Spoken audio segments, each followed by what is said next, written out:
Good evening and welcome to Season 2 of On the Couch. We have made it through a whole season and we officially starting Season 2 on VOP Media Ministries on YouTube.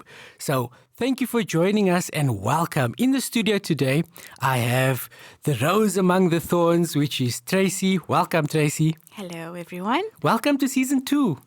Thank you. Season 1 went past so quickly and we learned so much from Season 1. I can't wait to share with the listeners what we're going to discuss in Season 2 and the interesting topics. And this week of On the Couch, we have a surprise guest. Someone I've been wanting to get on the couch for the longest of times. And to let the cat out of the bag a little bit, this young man is a very busy man. His schedule is jam-packed day and night. So, welcome, Pastor. Hi, Lance. Are you good? I'm good. I'm happy that you're here to join us. Yeah, you look very excitement. I did not make a mistake. He looks excitement. So, it's good to be here. We're here to welcome Pastor Patrick Stander. Also, he is the director of the Voice of Prophecy. So, a very big man with lots of responsibility. But before we continue with the topic of discussion today, Tracy, can you give us an opening prayer, please? No problem. Can we all close our eyes? Dear Father, thank you for bringing us all here today. I pray that you will open everyone's hearts and minds and ears to what we're discussing. I pray that you will be with all of us and help speak through us and help us to get our message across to people. In your loving name, amen. Amen. Amen. So, today we have a very interesting topic. Like, it affects all of us. I would say whether you're young or old, it's about relationships and courting and dating.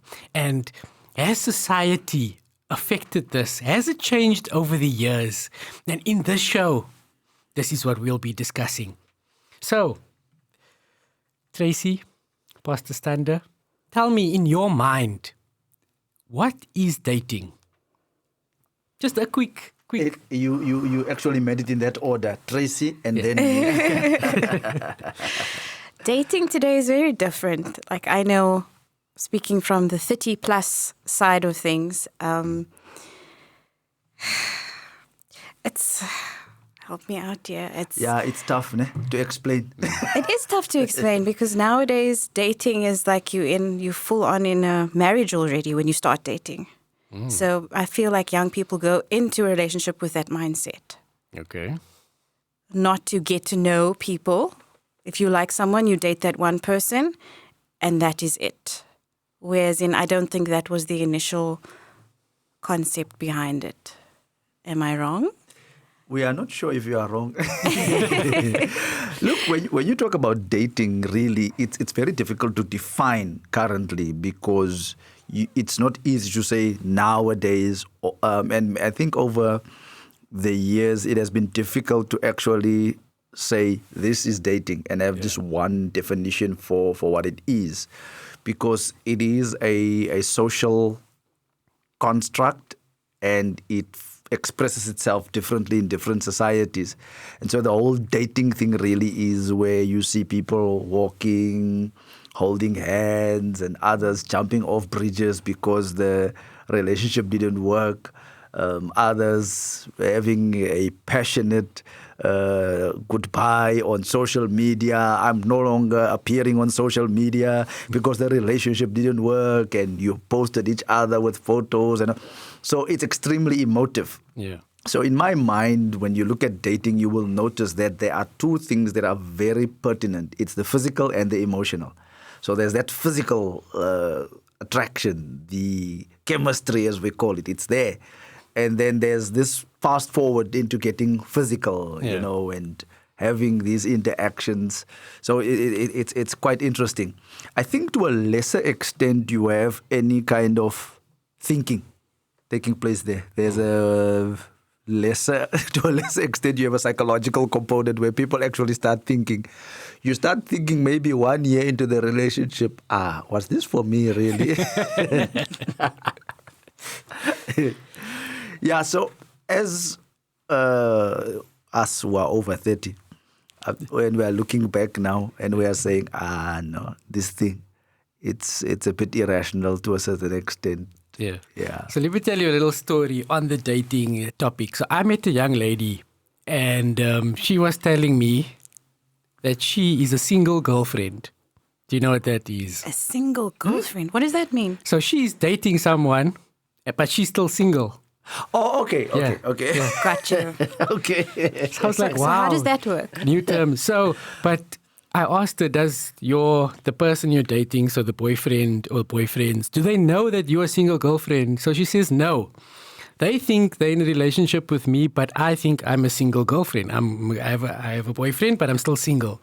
So these are some of the things that I would say changed over the years because I've never heard of a single girlfriend, until now. So These are new things that I think the relationship has been evolving and people have been adding things into the dating scheme of things. So that's just something interesting I found not too long ago. That's why I actually said it's a social construct, and because of that, it's very fluid. You can go to sleep tonight and you are staying in PE, and then you wake up tomorrow morning and you discover you're staying in Gqeberha. It's like that. Because when you go to sleep tonight, our definitions that we are discussing here loosely might be something else tomorrow, really. As you have just now surprised us with another thing that we didn't know. Didn't never know it was a thing. So if that is dating, what is courting? And is there a difference between courting and dating? Is there a difference in the mindset of someone who is courting and who is dating? Because when I started speaking to certain people I asked, so they're like, what is courting? Isn't that the thing they used to do like back in the day? We don't do that anymore. Yeah, young people don't know about courting today. Yeah. By the way, when we were prepping, I didn't throw in the issue of you having a chaperone because courtship is for the most part a more conservative thing, which you would have in more conservative settings, like in a church setting with Christians and all that. And in that setting and in certain other groupings, you have a chaperone where the two of you are sitting there at Mug and Bean, and then the chaperone is also there, which is a senior person or a senior couple, and they are advising you. They are functioning as advisors to you as a couple, and they share wisdom. They demonstrate this whole thing to you. So if you're going to discuss courtship, as I'm saying, it's a more conservative setting, and there's more of a balance really, where there's a balance between the emotions, the physical, the psychological, and the spiritual, because there's normally a spiritual component where there are certain boundaries. There are very specific boundaries. There are very specific rules to it. So one definition that I actually looked at says that courtship is recognized as a preparatory period during which a man and a woman already mutually attracted become more thoroughly acquainted with each other in preparation for intended marriage. So you'll see there's a very committed situation going on there, whereas with your dating, it's more fluid. It's more single girlfriend. Yeah. So another definition I got, which I also thought it's like differentiates between dating and courting, is in courting you generally keep a respectful distance with little to no intimacy among the two that are courting. So and every definition that I found or everything that I read up about courting is always having that end goal, which is marriage, in mind. That is the difference between dating. Dating, there's no end goal. There might not be an end goal. There might not even be, I don't even intend to marry. I don't even see marriage with this person, but we're dating. It's just like a a recreational activity we're doing just to, yeah. So it's interesting to see the way things have changed. So when it comes to dating and courting, let's take a step back, right? Me as a young man, do you ever know, or will I ever know, right, I'm ready now? Is there ever that period in my life where I feel like, okay, I'm ready to be in a relationship or to court someone? Yeah, he's asking you. He's asking me. Yeah, Or is this one of the things you just know when you know? he's asking you. That's a difficult one because what sort of qualities? Okay, I'm asking another question here, but Yeah, what go sort of for it. qualities are you supposed to possess yourself before going into a relationship? Because you need to go in with something, Yeah. right? And this is why normally when I think about relationships, I think about two things. And she has picked up on the one where you need to succeed at intrapersonal relationships before you are going to succeed at interpersonal relationships. Meaning there must be an effective relationship with Lance. Lance must first get along with Lance before Lance is going to get along with us Yeah. or with anybody outside of Lance. Because the dilemma you are going to face is when you deal with us, you are going to project whatever issues you have with you Yeah. onto us. And so let's say you end up getting married, then your spouse becomes your babysitter because you are throwing tantrums here because you have not sorted yourself out with yourself. Yeah. So the question really is, what are you bringing here? In order for you to answer the question is, what are you coming with? Yeah. So you must first deal with yourself really. So Lance, what is happening with you? I've got a lot of work to do. So yeah, this is also what I think the answer, or my answer to that question is that do I know what I want? In a person. What am I looking for? I feel like these are the questions you need to ask yourself. You don't have to answer me because that's personal to each person. What am I looking for? What do I want? Because what I want and you want is two different things, right? You want such a wife or husband with certain mannerisms. You want them to do certain things, or you expect certain things. You want them to look a certain way. So that is a different thing to different people. Sorry, I was just thinking, I hope the young people are actually listening to what Pastor said, because that is so important, because you hear of 13, 14-year-olds dating, and at that age, do you really know who you are? Are those people dating? Yes, 13, 12. 13, 14? They are confused, those ones. Just leave them. That's why it never works, Pastor. By the way, there's one movement that actually has a structured developmental program that they run for the children and young people in their church. The one group is called the Adventurer Club. And in that system, they basically help the child, which is your primary school, and they deal with early childhood development. When you look at the activities, you look at the stuff that they get taught, that's designed to actually help the child get in tune with themselves. When they move over to the next grouping, which is called the Pathfinder system, you'll see your first class is the friend class. And when you look at that class is designed for that child to get to understand themselves. Then they move over to companion, which is the next stage, basically, where the child is in a stage where they're trying to figure out, okay, who am I? How do I deal with relationships? Because one of the assignments would be how to be a positive friend to the others. And that's specifically designed to help the children and the young people in that grouping in a structured way to learn life skills. because ultimately it's about that. So when you come into a relationship, it's an interpersonal thing. But what is the intra? What's happening with me? And so there are others who have actually taken the time to write structured curricula and programs to help children and young people to develop.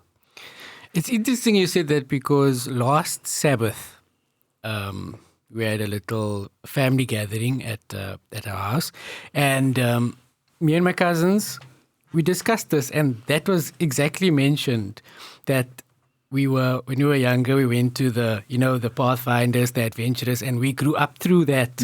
And that's how we learned about things. And our activities were more based around church activities. So we were, always had good positive influences. But then we also discussed that how things have changed today is your access to information, like small children on phones or young people on phones, let's say even primary school level, these social media platforms, all of them, like the TikToks, the Facebooks, and what are they learning about life on there? And this is what influences them or their actions or their thoughts subconsciously. But I saw an interesting study about attention and your attention span. And in 2004, the average attention span was as little as 2 minutes and 30 seconds, right? That's already not much. And then we go to 2010, where the researchers discovered that it is only 75 seconds. And now we come to 2023, and they're saying the average attention span of a child is about less than 40 seconds. So why is that? So if you think of that and you think of how long is the average short on YouTube, or how is your average TikTok video? It's the same. It's about 30 seconds. It's the same. Is like, am I the only one seeing the connection here? Is that the reason why the attention span is that short? But again, we just to interject that's learned behavior. Yeah. In my view, because you can learn anything and you can condition any group of people to do a particular thing and to behave in a particular way. So attention span is learned over time, because if my son can play Minecraft or any kind of game on PlayStation for 2 to 3 hours and has to concentrate on FIFA 2023 and score goals and control everything that's on the screen, why is it difficult for him to concentrate on other stuff for 30 seconds? So it's learned. Yeah. And they actually warn you when you switch on the PlayStation that, Chief, there's the danger of epilepsy here due to overexposure on this, because they know this is addictive and the pathways in your brain start developing because you are going to play this thing for long. Do they really have that warning? It's on. When you switch it on, it says that. Wow. They tell you, be careful here. This thing, because of the blinking. Remember, it affects your frontal lobe, your capacity to reason, distinguishing between what's true and what is not. And by the way, Lance, part of this whole short thing is also it bypasses to a certain extent the frontal lobe. And this is because your frontal lobe is where your mind actually decides what's true and what is not. And so when you sit there and the scenes change and all of that, your brain has to store the information in a certain way. So the scene is too short for your brain to figure out whether this is true or not. And so and this is where influencers are quite successful at what they are doing. And so we are also here influencing. We are influencing. Yeah. So back in the day, they did this whole arranged marriage thing. Pros and cons to it, or it used to work, did it not? So you get married, then we get to know each other. Yes, Instead of getting to know each other and then get married. exactly. Look, some of that is still done in some of the cultures in South Africa. There's a term called ukuthinjwa. It, to a certain extent, loosely translated, it would mean to... kidnap is a strong way to put it, but it's basically where you take the person and in some situations the lady's family is aware that she's going to be grabbed on the way from school or from wherever. And then she's kept in a secluded room, and the older women in that compound would then give her medicine and things to make her pliable and so on. So in certain cultures, that is still done here in South Africa. It has been discouraged over the years because of the implications that it has on the psychology of the person, and it comes down to actually kidnapping the person because it's without the consent of the person. You're right. Yeah. In other situations, as you're saying, is like these arranged situations. Now, because of the exposure of our kids, again, social media and all of that, they start saying, no, but I don't want to marry this one. You guys can decide that for yourselves. You will marry her. I'm not involved in that. And you find out that this person is already married to someone else, and it messes up the whole family, and people get angry.